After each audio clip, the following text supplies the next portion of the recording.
নমস্কাৰ। এই মুহূৰ্তত আহি পৰিছে অসমবাসী ৰাজ্যখনে কেইবাটাও গুৰুত্বপূৰ্ণ খবৰ। অৰুণোদয় আঁচনি 3.0ক লৈ বৃহৎ ঘোষণা। নতুনকৈ অৰুণোদয় আঁচনি 3.0 ক'ত আবেদন কৰিব, কেনেকৈ আবেদন কৰিব আৰু নতুনকৈ ফৰ্মখন ক'ত পাব, অনলাইনৰ মাধ্যমত হ'বনে নাই, সবিশেষ জানিব এইটো ভিডিঅ'ৰ মাধ্যমত। আৰু যিসকলে নতুনকৈ ৰেচন কাৰ্ডৰ বাবে আবেদন কৰিব বিচাৰিছে তেওঁলোকৰ বাবে নতুন আপডেট। ৰেচন কাৰ্ডক লৈ বৃহৎ ঘোষণা মুখ্যমন্ত্ৰী ডক্টৰ হিমন্ত বিশ্ব শৰ্মাৰ। আৰু PM কিষাণ যোজনাৰ 18 কিস্তিৰ ধন কেতিয়া দিব, কোনে কোনে লাভ কৰিব 4,000কৈ টকা। ইতিমধ্যে 18 কিস্তিৰ ধন তাৰিখটো ঘোষণা কৰিলে চৰকাৰে। গতিকে ভিডিঅ'টো সম্পূৰ্ণকৈ চাওক আৰু আজিৰ কেইবাটাও গুৰুত্বপূৰ্ণ বিষয় জানক। তো বলক ভিডিঅ'টো আৰম্ভ কৰোঁ। আজিৰ প্ৰথমটো খবৰ হৈছে অৰুণোদয় আঁচনি 3.0ক লৈ। বন্ধু বান্ধৱীসকল, আপোনালোকে সকলোৱে জানে যে অৰুণোদয় আঁচনি 3.0 যোৱা 19 ছেপ্টেম্বৰ তাৰিখৰ পৰা মুখ্যমন্ত্ৰী ডক্টৰ হিমন্ত বিশ্ব শৰ্মাৰ নেতৃত্বত আৰম্ভ কৰিছে। গতিকে অৰুণোদয় আঁচনি 3.0ৰ ফৰ্মখন ক'ত পাব, কেনেকৈ আবেদন কৰিব চাওক। ইতিমধ্যে মুখ্যমন্ত্ৰী ডক্টৰ হিমন্ত বিশ্ব শৰ্মা অৰুণোদয় আঁচনি 3.0ক লৈ ঘোষণা কৰিছে যে নতুনকৈ অৰুণোদয় আঁচনি 3.0 জিলা ভিত্তিত এখন সংবাদমেল বা এখন সভা গঠন কৰিব আৰু সেই সভাত তেওঁলোকে আলোচনা কৰিব যে অৰুণোদয় আঁচনি ফৰ্মখন ক'ত বিতৰণ কৰিব, অৰ্থাৎ গাঁও পঞ্চায়তত দিব নে আপোনালোকৰ DC কোডত দিব। গতিকে এটা আপডেট অনুসৰি নতুনকৈ অৰুণোদয় আঁচনি 3.0 ফৰ্মখন আপোনালোকে DC কোডৰ পৰা সংগ্ৰহ কৰিব লাগিব বুলি ইতিমধ্যে আপডেট এটা আহি পৰিছে। গতিকে বন্ধু বান্ধৱীসকল, যিসকলে নতুনকৈ অৰুণোদয় আঁচনি 3.0 আবেদন কৰিব তেওঁলোকে কিন্তু নতুনকৈ DC কোডৰ পৰাহে ফৰ্মখন সংগ্ৰহ কৰি ফিল আপ কৰি নিৰ্দিষ্ট সময়ৰ ভিতৰত জমা দিব লাগিব। তেতিয়াহে আপোনালোকে নতুনকৈ অৰুণোদয় আঁচনি 3.0ত অন্তৰ্ভুক্ত হ'ব পাৰিব। আৰু বন্ধু বান্ধৱীসকল, বহুতে মোক কমেণ্ট কৰি সুধিছে যে অৰুণোদয় আঁচনি 3.0 অনলাইনৰ মাধ্যমত হ'ব নে নাই। অনলাইনৰ মাধ্যমত কোনো ধৰণে নহয়, অফলাইনৰ মাধ্যমত হ'ব। আৰু আহিবলগীয়া সময়ত হয়তো পঞ্চায়ততো হ'ব পাৰে, নতুনকৈ ফৰ্মখন আপোনালোকে পঞ্চায়ততো পাব পাৰে। গতিকে আপডেট আহি যাব, আজি বা কালিৰ ভিতৰত নতুন আপডেট আহি যাব। তাৰ বাবে আপোনালোকে চেনেলটোৰ লগত জড়িত হৈ থাকিব, সবিশেষ আপডেট পাই থাকিব। আৰু অৰুণোদয় আঁচনি 3.0ক লৈ মুখ্যমন্ত্ৰী ডক্টৰ হিমন্ত বিশ্ব শৰ্মাই ঘোষণা কৰিছে যে অসমৰ প্ৰতিটো সমষ্টিতে নতুনকৈ 10,000কৈ পৰিয়ালক অৰুণোদয় আঁচনি 3.0ত অন্তৰ্ভুক্ত কৰিব। আৰু পূৰ্বৰ পৰা যিসকলে অৰুণোদয় আঁচনিৰ ধনসমূহ পাইছিলে তেওঁলোকে কিন্তু নতুনকৈ অৰুণোদয় আঁচনি 3.0 আবেদন কৰিব লাগিব। কাৰণ যিসকলে পূৰ্বৰ পৰা পাইছিলে তেওঁলোকৰ বাবে নতুনকৈ সকলোখিনি অসমৰ সকলো পঞ্চায়ততে বা সকলো সমষ্টিতে নতুনকৈ 20,000কৈ পৰিয়ালে আবেদন কৰিব লাগিব। আৰু নতুনকৈ 10,000 অৰ্থাৎ 30,000কৈ পৰিয়ালে নতুনকৈ এটা সমষ্টিত আবেদন কৰিব লাগিব। আৰু কোনোবা এটা সমষ্টিত হয়তো অলপ বেছি হ'ব, কোনোবা এটা সমষ্টিত কম হ'ব। ইতিমধ্যে মুখ্যমন্ত্ৰী ডক্টৰ হিমন্ত বিশ্ব শৰ্মাই ঘোষণা কৰিলে। গতিকে বন্ধু বান্ধৱীসকল, যিসকলে নতুনকৈ অৰুণোদয় আঁচনি 3.0 আবেদন কৰিব তেওঁলোকৰ বাবে সুখবৰ। আপোনালোকে ফৰ্মখন DC কোডৰ পৰা ল'ব লাগিব আৰু তাৰ পৰা লৈ আপোনালোকে ফিল আপ কৰিব লাগিব। আৰু হয়তো মোৰ ওচৰত আহি পৰিব 2 এদিনতে ফৰ্মখন কেনেকৈ ফিল আপ কৰিব লাগিব, কেতিয়াৰ পৰা আবেদনৰ ডেটটো লাষ্ট তাৰিখ কেতিয়া হ'ব, সবিশেষ জানিব।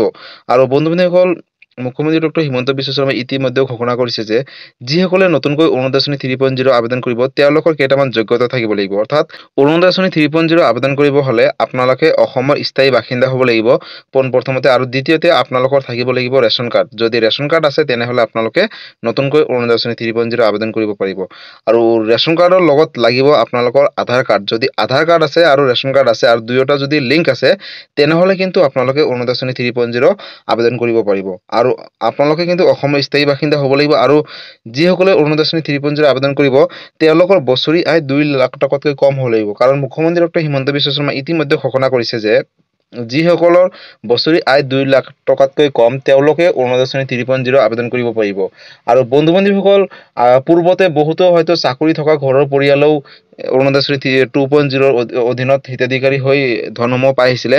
এতিয়াৰ ক্ষেত্ৰত নহ'ব, কাৰণ মুখ্যমন্ত্ৰী ডক্টৰ হিমন্ত বিশ্ব শৰ্মাই ঘোষণা কৰিলে যে বহুত লাখ লাখ হিতাধিকাৰীসকলৰ নামসমূহ কৰ্তন কৰিব। কাৰণ কিছুমানৰ ঘৰত হয়তো অৰুণোদয় আঁচনি পোৱাৰ পিছত চাকৰি হৈছে, বা কিছুমানৰ ঘৰত হয়তো যোগ্যতা নাই, ৰেচন কাৰ্ড নাছিলে সেইটো সময়ত, কিন্তু নতুনকৈ সেইকাৰণে নতুনকৈ সকলোকে আবেদন কৰিবলৈ আহ্বান জনাইছে। গতিকে বন্ধু বান্ধৱীসকল, যিসকলে যোগ্য হ'ব তেওঁলোকক অৰুণোদয় আঁচনি 3.0ত অন্তৰ্ভুক্ত কৰিব।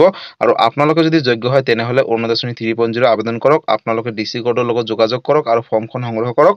সংগ্ৰহ কৰাৰ পিছত আপোনালোকে আবেদন কৰিব পাৰিব। আৰু 2 এদিনতো হয়তো আৰু আপডেট আহিব যে পঞ্চায়তত যদি ফৰ্মখন দিয়ে তেনেহ'লে মই এটা ভিডিঅ' বনাই আপোনালোকৰ মাজত আগবঢ়াম। আপোনালোকে চেনেলটোৰ লগত জড়িত হৈ থাকিব।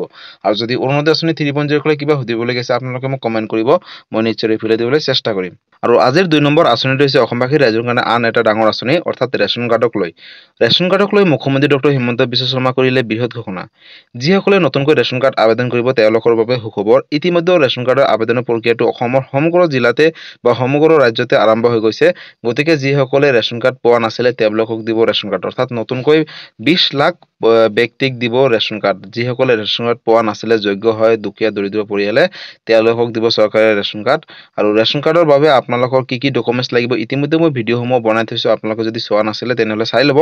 আৰু বন্ধু বান্ধৱীসকল, ৰেচন কাৰ্ডক লৈ মুখ্যমন্ত্ৰী ডক্টৰ হিমন্ত বিশ্ব শৰ্মা কৰিলে বৃহৎ ঘোষণা। অৰ্থাৎ যদি আপোনালোকৰ ঘৰত চাৰিচকীয়া বাহন আছে, এতিয়াৰে পৰা আপোনালোকে লাভ কৰিব ৰেচন কাৰ্ড। কাৰণ আপোনালোকৰ যি বছৰি আয় 4 লাখ টকাকৈ বৃদ্ধি কৰিলে, অৰ্থাৎ 4 লাখ টকাতকৈ যিসকলৰ আয় কম হ'ব তেওঁলোকে নতুনকৈ ৰেচন কাৰ্ডৰ বাবে আবেদন কৰিব পাৰিব। আৰু ৰেচন কাৰ্ডৰ আবেদনৰ কাৰণে ইতিমধ্যে মই ভিডিঅ' বনাইছোঁ যে ফৰ্ম চিৰ দৰকাৰ হ'ব বা প্ৰয়োজন হ'ব। ফৰ্ম চিৰ লগত আপোনালোকৰ নিজৰ নথিপত্ৰসমূহ জমা দিব লাগিব, আধাৰ কাৰ্ড, বেংক একাউণ্ট নম্বৰ, আৰু লগতে আপোনালোকৰ ভোটাৰ কাৰ্ড বা পেন কাৰ্ড দিব, আৰু এড্ৰেছ প্ৰুফ, আৰু আপোনালোকে অসমৰ স্থায়ী বাসিন্দা হ'ব লাগিব। যদি আপোনালোকৰ এইখিনি যোগ্যতা আছে তেনেহ'লে কিন্তু নতুনকৈ ৰেচন কাৰ্ডৰ বাবে আবেদন কৰিব পাৰিব। আৰু ৰেচন কাৰ্ডৰ আবেদনৰ প্ৰক্ৰিয়াটো ইতিমধ্যে সমগ্ৰ অসমতে আৰম্ভ হৈ গৈছে। আৰু আপোনালোকে যদি আবেদন কৰিব বিচাৰিছে তেনেহ'লে ওচৰ চুবুৰীয়া আপোনালোকৰ য'ত বিনামূলীয়া চাউল দিয়ে তাতেও যোগাযোগ কৰক, নহ'লে গাঁও পঞ্চায়তৰ যোগেদি নতুনকৈ ফৰ্ম সংগ্ৰহ কৰি আবেদন কৰক। কাৰণ হাতত মাত্ৰ কেইটামান দিনহে আছে, অৰ্থাৎ অহা 15 অক্টোবৰ তাৰিখলৈকে ৰেচন কাৰ্ডৰ আবেদনৰ প্ৰক্ৰিয়াটো এনেকৈ চলি থাকিব। তাৰ ভিতৰতে আপোনালোকে কিন্তু আবেদন কৰিব লাগিব। কাৰণ এতিয়া যদি আপোনালোকে ৰেচন কাৰ্ডৰ আবেদনৰ প্ৰক্ৰিয়াটোৰ পৰা যদি আপোনালোকে আবেদন নকৰে বা যদি কিবাকে আপোনালোকে থাকি যায় তেনেহ'লে আকৌ নতুনকৈ ৰেচন কাৰ্ড কেতিয়াবা আবেদন হয়। গতিকে বহুত চিন্তা কৰিবলগীয়া কথা। যদি আপোনালোকে ৰেচন কাৰ্ড আবেদন কৰা নাছিলে তেনেহ'লে আবেদন কৰক, আৰু যদি আপোনালোকে আবেদন কৰিছে, পাইছে, হয়তো আপোনালোকৰ ঘৰৰ ওচৰ চুবুৰীয়া কোনোবাই পোৱা নাই তেনেহ'লে আপোনালোকে সকলোৰে মাজতে ভিডিঅ'টো শ্বেয়াৰ কৰি দিয়ক। কাৰণ সকলোৱে যাতে নতুনকৈ ৰেচন কাৰ্ড আবেদন কৰে, অৰ্থাৎ যোগ্য হিতাধিকাৰীসকলে যাতে ৰেচন কাৰ্ড পায়। কাৰণ হাতত মাত্ৰ কেইটামান দিনহে আছে, অৰ্থাৎ 15 অক্টোবৰ তাৰিখলৈকে ৰেচন কাৰ্ডৰ আবেদনৰ প্ৰক্ৰিয়াটো চলি থাকিব। আৰু ৰেচন কাৰ্ডক লৈ মুখ্যমন্ত্ৰী ডক্টৰ হিমন্ত বিশ্ব শৰ্মা কৰিলে বৃহৎ ঘোষণা।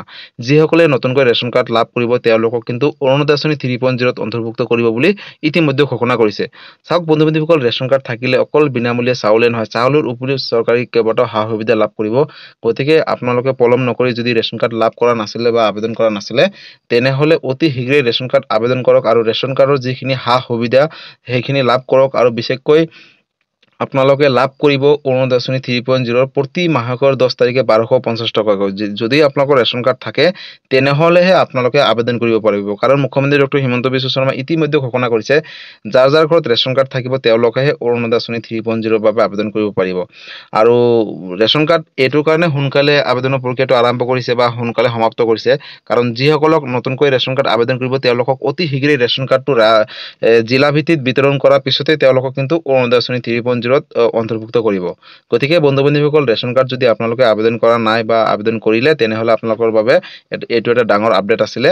আৰু ৰেচন কাৰ্ডক লৈ যদি কিবা সুধিবলগীয়া আছে আপোনালোকে মোক কমেণ্ট কৰিব, মই নিশ্চয় ৰিপ্লাই দিবলৈ চেষ্টা কৰিম। আৰু আজিৰ পৰৱৰ্তী খবৰটো হৈছে PM কিষাণক লৈ, অৰ্থাৎ কৃষকসকলৰ বাবে। বন্ধু বান্ধৱীসকল, কৃষকসকলৰ বাবে এটা ভাল খবৰ, অৰ্থাৎ 18 নং কিস্তি ধন কেতিয়া দিব বুলি বহুতে মোক কমেণ্ট কৰিছে। তেওঁলোকলৈ চৰকাৰে দিলে ভাল খবৰ, অৰ্থাৎ আপোনালোকে লাভ কৰিব 18 নং কিস্তি ধন অতি শীঘ্ৰে, অৰ্থাৎ 5 অক্টোবৰ তাৰিখে। ইতিমধ্যে কেন্দ্ৰীয় চৰকাৰে ঘোষণা কৰিছে যে যিসকলে কৃষক হয় তেওঁলোকৰ যি 18 নং কিস্তি ধন 2000 টকা তেওঁলোকক প্ৰেৰণ কৰিব 5 অক্টোবৰ তাৰিখে। আৰু ইয়াতে চাওক কেনেকৈ চেক কৰিব। পোনপ্ৰথমতে আপোনালোকে গুগল ব্ৰাউজাৰত গৈ অপেন কৰিব, আৰু অপেন কৰাৰ পিছত PM কিষাণ চাৰ্চ কৰিব, আৰু এনেকুৱা ইণ্টাৰফেচ আহিব। আৰু তাতে ক্লিক কৰাৰ পিছত কিন্তু আপোনালোকৰ সন্মুখত এনেকুৱা পেজ আহিব। আপোনালোকৰ তললৈ স্ক্ৰল ডাউন কৰাৰ পিছত ইয়াতে চাওক, honourable prime minister will be release the 18 installment of PM Kisan scheme on 5 October 2024, অৰ্থাৎ 5 অক্টোবৰ তাৰিখে আপোনালোকে কিন্তু PM কিষাণ যোজনাৰ 18 নং কিস্তি ধন লাভ কৰিব। আৰু EKYC mandatory for PM Kisan register farmers, OTP based EKYC avail বা নিয়াৰেষ্ট CSC চেণ্টাৰ। গতিকে আপোনালোকে এইখিনি পঢ়ি চাব, কিন্তু আপোনালোকে ইয়াৰ দ্বাৰা গম পালে যে অহা 5 অক্টোবৰ তাৰিখে আপোনালোকে লাভ কৰিব PM কিষাণ যোজনাৰ 18 নং কিস্তি ধন। আৰু তাৰ বাবে আপোনালোকে EKYC মেণ্ডেটৰী, অৰ্থাৎ EKYC কৰাটো বাধ্যতামূলক। আৰু EKYC যদি নকৰে তেনেহ'লে আপোনালোকে বঞ্চিত থাকিব 18 নং কিস্তি ধনৰ পৰা।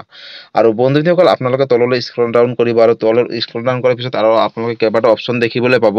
যদি আপোনালোকে বিশেষ কিবা জানিবলগীয়া আছে PM কিষাণক লৈ, আপোনালোকে তাতে গোটেইখিনি অপশ্যন পাব। নতুনকৈ যদি আপোনালোকে মোবাইল নাম্বাৰটো চেঞ্জ কৰিব বিচাৰিছে বা নিজৰ বেনিফিচিয়াৰী ষ্টেটাছ চেক কৰিম বুলি ভাবিছে, সবিশেষ তাতে স্ক্ৰল ডাউন কৰাৰ পিছত আহি যাব। কিন্তু বন্ধু বান্ধৱীসকল, যিসকলে নিজৰ বেনিফিচিয়াৰী ষ্টেটাছটো চেক কৰে আৰু সকলোখিনি তথ্যসমূহ চেক কৰে ভালদৰে, কাৰণ হাতত মাত্ৰ কেইটামান দিনহে আছে। অহা 5 অক্টোবৰ তাৰিখে লাখ লাখ কৃষকৰ বেংক একাউণ্টত সোমাব 4,000কৈ টকা। কিন্তু 4,000কৈ কোনে লাভ কৰিব?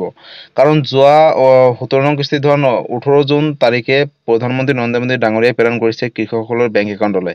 কিন্তু এতিয়ালৈকে বহুত কৃষকে পোৱা নাছিলে, যিসকলৰ KYC সমূহ কমপ্লিট কৰা নাছিলে, বেংকৰ লগত আধাৰ কাৰ্ড লিংক কৰা নাছিলে, আৰু কিছুমানে হয়তো নিজৰ মাটিৰ জমাবন্দীটো আপডেট নিদিয়াৰ বাবে কিন্তু তেওঁলোকে PM কিষাণ যোজনাৰ 17 নং কিস্তি ধনৰ পৰা বঞ্চিত আছিলে। গতিকে তেওঁলোকক দিব 18 নং কিস্তিত 4,000কৈ টকা। তাৰ বাবে আপোনালোকে KYC কমপ্লিট কৰক, বেংকৰ লগত আধাৰ কাৰ্ড লিংক কৰক, আৰু আপোনালোকৰ যদি লেণ্ড ছেডিংটো ন হৈ আছে তেনেহ'লে আপোনালোকে মাটিৰ জমাবন্দীটো আপডেট দিয়ক। কাৰণ হাতত মাত্ৰ কেইটামান দিনহে আছে, অৰ্থাৎ অহা 5 অক্টোবৰ তাৰিখে ৰাজ্যৰ বা কেন্দ্ৰীয় চৰকাৰে মানে অৰ্থাৎ সমগ্ৰ ভাৰতবৰ্ষতে লাখ লাখ কৃষকে লাভ কৰিব 18 নং কিস্তি ধন 2,000কৈ, কিছুমানে লাভ কৰিব 4,000কৈ। যিসকল ডাবল ইনষ্টলমেণ্ট থাকিব তেওঁলোকে 4,000কৈ থাকিব। যদি কিছুমানৰ 3টা ইনষ্টলমেণ্ট লেট হৈ আছে তেনেহ'লে তেওঁলোকে লাভ কৰিব 6,000 টকাকৈ। গতিকে বন্ধু-বান্ধৱীসকল, আপোনালোকৰ হাতত মাত্ৰ কেইটামান দিনহে আছে, আৰু আপোনালোকে নিজৰ বেনিফিচিয়াৰী ষ্টেটাছটো ঠিক কৰি ৰাখক, কাৰণ আপোনালোকক দিব 5 অক্টোবৰ তাৰিখে 2,000 টকাকৈ। অসম তথা সমগ্ৰ ভাৰতবৰ্ষৰ কৃষকে লাভ কৰিব 2,000, আৰু কিছুমানে লাভ কৰিব 4,000 টকাকৈ। গতিকে বন্ধু-বান্ধৱীসকল, আজি আছিলে এইটো এটা PM কিষাণ যোজনাক লৈ ডাঙৰ আপডেট। গতিকে PM কিষাণ সন্মান নিধি যোজনাক লৈ কিবা সুধিবলগীয়া থাকে আপোনালোকে মোক কমেণ্ট কৰিব, মই নিশ্চয় ৰিপ্লাই দিবলৈ চেষ্টা কৰিম। গতিকে বন্ধু-বান্ধৱীসকল, আজি আছিলে এইটো এটা ইনফৰ্মেটিভ ভিডিঅ' আৰু গুৰুত্বপূৰ্ণ খবৰ। ভিডিঅ'টো চাই কেনেকুৱা পালে? যদি ভাল পালে, চেনেলটোত নতুনকৈ আছে চেনেলটো ছাবস্ক্ৰাইব কৰিব, লাইক কৰিব, কিবা সুধিবলগীয়া থাকিলে মোক কমেণ্ট কৰিব, মই নিশ্চয় ৰিপ্লাই দিবলৈ চেষ্টা কৰিম। আৰু সকলোৰে মাজতে শ্বেয়াৰ কৰক, কাৰণ এই আপডেটটো সকলোৱে জনাটো উচিত বা চোৱাটো উচিত। ধন্যবাদ। জয় আই অসম।